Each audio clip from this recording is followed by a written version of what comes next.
그래서 제가 이렇게 야스퍼스의 주장을 좀 종합해 보았습니다.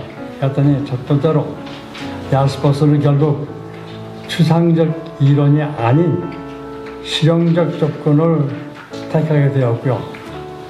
두 번째, 야스퍼스는 현 상황에서 환자의 주관적 세계를 별도로 취급해야 한다고 했어요.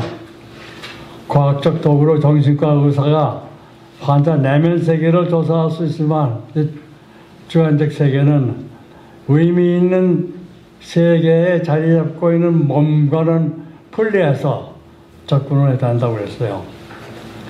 그리고 야스퍼스는 현상학을 해석학과 분리시켰습니다.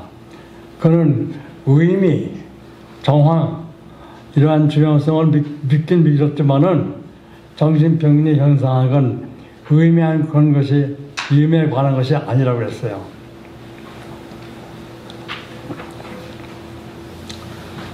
그런데 이 야스퍼스의 그 현상학 말고 정통줄기의 현상은 구라파 또 몇 군데에서 좀 아직도 살아있어요.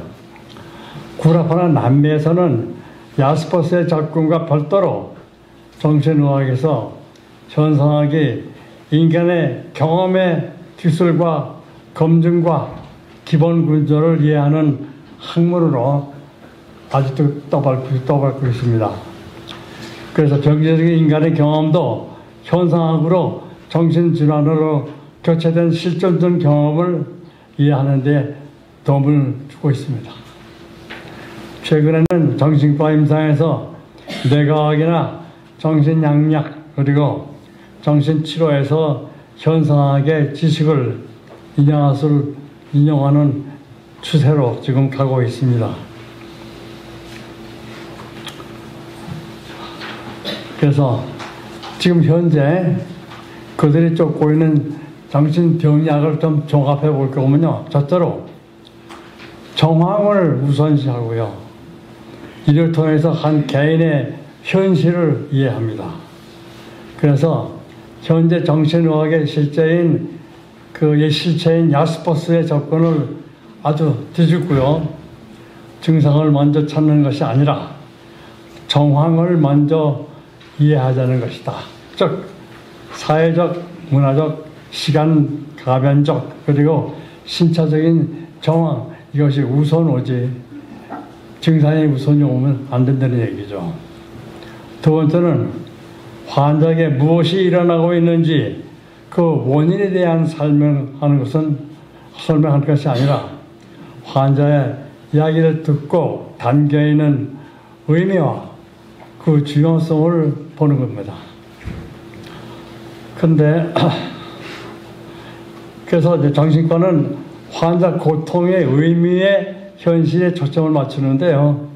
따라서 환자의 상태에 관한 생물학적인 교내를 우선시하거나 증상을 먼저 찾고 보는 순서를 바꿔야 된다고 얘기하고 있습니다.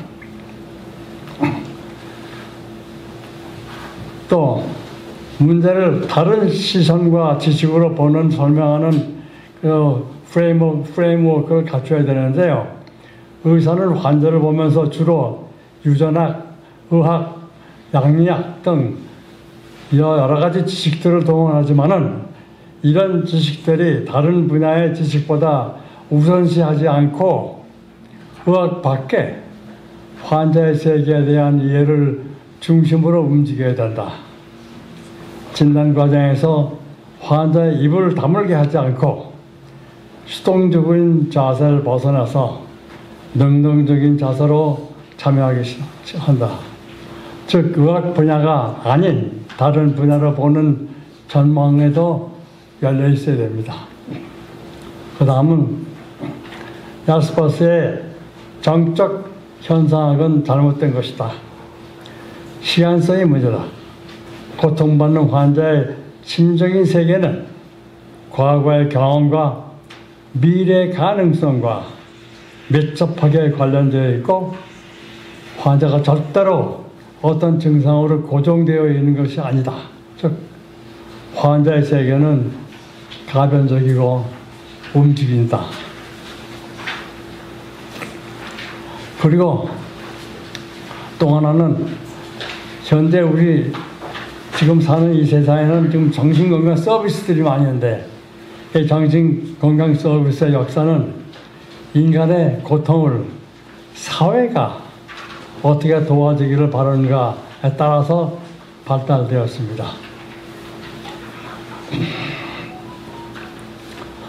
자, 이제 현상은 좀 끝내고요.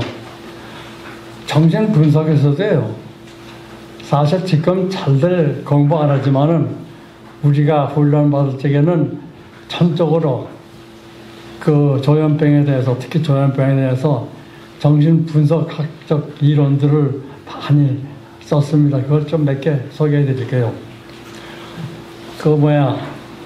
여러분들 지금들 읽는지 모르지만 우리가 전공이 할 적에는 아리아티의 조현병 해석, Interpretation of Schizophrenia, 이건 필독에 서 있었어요. 근데 거기 볼 거 같으면요, 굉장히 많은 두꺼운 책인데 제가 요약해서 몇 점만 얘기하면은 조현병은요, 정신병이 생기기 전부터 불안이 있어요. 불안. 그걸 프리사이카틱 앵자이티라고 그러는데요. 그 어린 시절의 트라우마 때문에 셀프 이미지, 자기의 그 이미지 유지가 어려워져가지고서 그래서 참을 수 없는 위협을 느끼는 불안을 가지고 있습니다. 이것은 뉴로시스의 불안하고는 다릅니다. 그래가지고 이 불안 때문에 말이죠, 사고가 아주 원시적인 사고, 팔레올로지컬 띵킹이 나오는데 이 원시적인 사고로 퇴행을 합니다. 그래가지고 생기는 것이 이제 연상의 장애. 또 연상에서도 소위 코노테이셔널, 의미, 내용의 연결이 이제 끊어지는 것, 이런 것들을 자세하게 이제 설명을 하고 있어요. 또 소위 폴 베페던 정신 분석한 사람인데, 이 사람은 뭐라고 했냐면 조현병의 기본 병리는 이고의 투자적 에너지, 영어로는 카세틱 에너지라고 그러는데요, 심각한 감소로 인해서 이고의 기능에 장애가 와서 자아의 한계가 모호해지면서 안과 밖, 그리고 주관과 객관을 분명히 식별하지 못한다. 또 이제 하인츠만, 그 사람도 정신분석한데 그 사람의 이론은, 조현병에 대한 이론은 중화되지 않는 원초적인 공격성, 이것을 가지고 있기 때문에 늘 위협을 느끼고 또 억압이 되지 않아서 원초적인 아주 강력한 공격성을 억압이 안 돼가지고서 불안이 잠재되어 있어서 원초적인 자기 보호를 위해서 관계 형성을 포기합니다. 또 자기의 공격성을 좀 없애기 위해서 자기와 대상을 없애고 망상과 환각으로 대체시킵니다. 이것이 제가 알기로는 그 세 가지 정신분석해서 조현병에 대한 해석을 아주 잘 정리한 분들입니다. 그 다음에 이제 여러분들이 잘 아시는 부분인데, 우리가 조현병에서는 수동현상이라는 것을 우리가 잘 알고 있어요. 즉, 조현병에서는 사고와 감정과 의지에 대한 조정이 되지 않아서 무언가 밖에 어떤 힘이 작용하는 것 같은 이상한 경험을 합니다. 그래서 외부에서 받는 일반적인 보통 지각들이 어떤 특별한 자기와 연결되어 있다는 느낌을 갖게 되죠.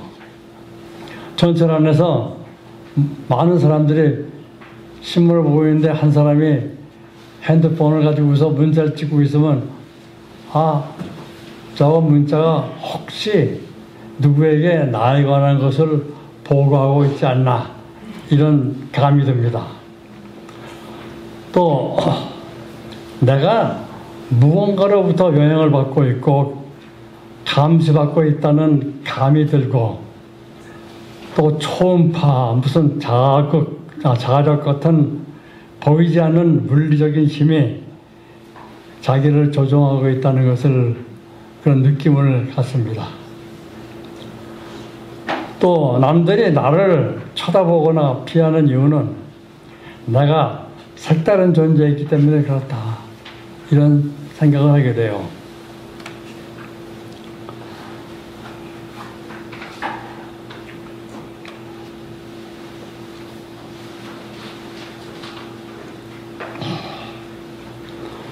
그리고 그 수동적인 경험이 견고와 사고로 연결이 돼서 증상이 생기는데요.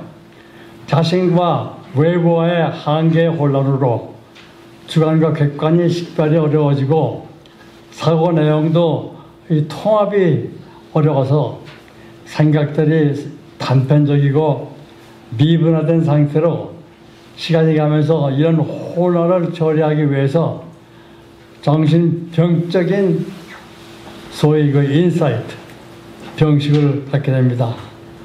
뒤에서 말하는 것이 나에게 주는 메시지다.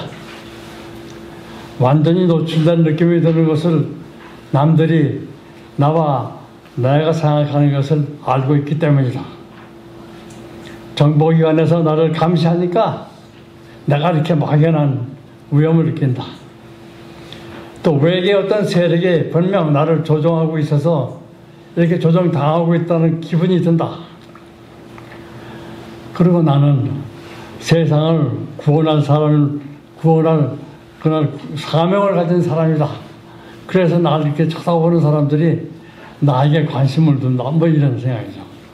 그래서 이런 병식이 생기면요, 환자의 불안이 없어집니다. 감소됩니다. 그리고 잘못된 병식에 견고하러 망상이 되고 그것이 그들의 현실이 됩니다. 그 다음에 우리가 다 잘 알고 있는 것이 소위 주의력의 장애입니다. 이건 쉽게 얘기하면요, 이 번지라고 비번지라고가 이렇게 분간이 안 돼요. 우리가 이렇게 초상화를 볼 것 같으면은 그 사람 모나리자 하면 모나리자 초상을 보지 배경은 안 보지 않습니까? 그런데 이 조현병에서는 그게 식별이 안 돼요. 아주 중요한 것도 중요하지 않은 것들이 이렇게 식별이 잘 안 됩니다. 그래서 또 음악을 들어가면서 독서를 하면요, 안 돼요. 뭐 하나만 해야지 두 개는 못 합니다. 그리고 이렇게 그 식별을 중요한 거, 중요하지 않는 것을 누가 이제 실험하는데요. 예를 들면 지하철 강남 출구에서 어떤 젊은 남자가 나오잖아요. 보통 사람이면은, 보통 남자일 것 같으면은 걸어가면서 이 걸어오는 상대방의 사람들의 얼굴을 보는데 좀 이쁘게 생긴 여자라든지 좀 이렇게 날씬한 사람, 이런 사람에게는 좀 이렇게 이 주위를 이렇게 하면서 봅니다. 그런데 저 환자는 안 그래요. 다 같아요. 중요하고 중요하지 않은 것이 이렇게 식별이 안 됩니다. 그리고 이 식별이 안 되기 때문에요, 많은 것들이 들어와요. 이렇게 걸러서 들어오지 않으니까 많은 거죠. 또 이 주의가 이렇게 잘 유지가 안 돼요. 그래서 말할 때 그 목적 의식이 타선이 되죠. 주의력이 꾸준히 유지가 안 되니까요. 또 말의 주제가 바뀌고 연상이 이양되어서 내용이 연결되지 않고 타선이 됩니다. 또 주의 영역이 부족하기 때문에 동기가 없는 것 같이 보이고 또 어쩔 줄 몰라가는 것 같이 그렇게 보입니다. 그래서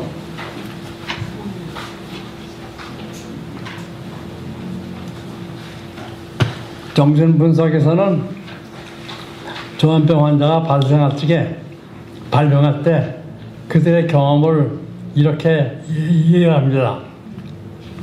환자는 발병하면서 뭔가 자기 자신이 변하고 주변이 변한 것을 감지하면서 이 위협으로 인한 원초적인 불안을 갖게 됩니다. 그래서 변화에 민감해지고 불안 때문에 자기 자신을 아주 고착시킵니다. 이 불안은 자기와 밖의 세상의 한계가 분명치 않아 안에서 밖으로, 밖에서 안으로 오고 가는 식별이 어려워짐으로 생기는 일종의 혼란입니다. 또 자기를 스스로 조정할 수 없으니까 혼란은 계속되어서 항상 불안합니다. 이 변질된 경험과 불안을 합리화로 좋아하고 자기를 방어하기 위해서 1차적인 과정으로 퇴행합니다. 발달한 전 단계로 이렇게 돌아가 어린애가 돼.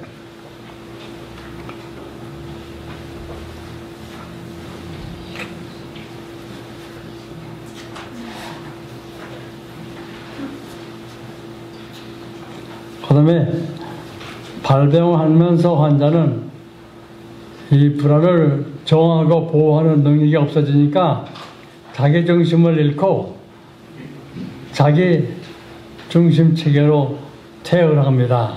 즉 자아의 억압이 잘 안 되니까 사회적 관계가 끊어지고 무방비 상태로 안전을 찾아서 자아가 발달 초기 단계로 후퇴한다는 뜻입니다. 그런데 조현병 환자의 경험을 들으면 여러분들 이해할 수 있습니까? 사실 조현병의 주관적 경험은요, 대상 당했던 환자들이 말로 설명을 못합니다. 회복한 후에도요, 그 경험을 말로 못해요. 또 자신의 경험을 이야기로 구성하여서 알아들을 수 있는 말로 표현하기가 어렵고 또 이야기로 설명을 해도요, 그냥 알아들을 수가 없어요. 또 환자의 경험 이야기에 담긴 의미가 무엇인지 우리가 이해할 수가 없습니다. 또 해석을 하는 사람들이 여러 있어 해석을 하지만요, 이 사람 해석이 다르고 또 저 사람 해석이 다릅니다. 어떤 해석이 옳은지 알 수가 없습니다. 그 다음에 해석을 해도 그 경험의 의미가 무엇인지 알 수 없습니다. 정신과 의사들은 결국 이렇게 어려우니까요, 이 환자의 주관적 경험의 이야기를 듣고 이해하려고 하지 않습니다. 또 시간이 바쁘니까 그냥 진단 내리고 증상 이렇게 정리하고 넘어가죠. 자, 이제 제가 어떻게 앨런 삭스라고 그 조현병 앓은 사람이 회복이 돼가지고 심리학을 공부해가지고 심리학 박사가 돼가지고 지금 교수로 있는 사람이 쓴 자기가 조현병이 발생했을 때의 경험을 쓴 그 책이 있어요. 그래서 필독서입니다. 그냥 일부를 제가 소개해드리죠. 이제 나는 내가 조심하고 무슨 일이 일어나고 있는지를 알아차리는 나의 확고한 나의 발판이 없다. 매사 세상 사들은 같이 묶어서 보는 렌즈로 앞날에 어떤 리스크가 있을 것인지 차리고 판단하는 나의 중심이 없다. 무작위의 시간의 순간들이 서로 오고 가고 있다. 시간적으로 한 순간과 다음 순간이 이어지는 것을 연결, 협성하는 원칙이 없다. 보는 것들, 들리는 것들, 생각하고 느끼는 것들 다 같이 가주지 않는다. 시간에 따라 계속 이어지는 순간들을 이치에 맞게 순리적으로 조합할 수가 없다. 그리고 이런 것들이 아주 느리게 진행되고 있다. 이게 그분들이 겪는 경험이에요. 그러니까.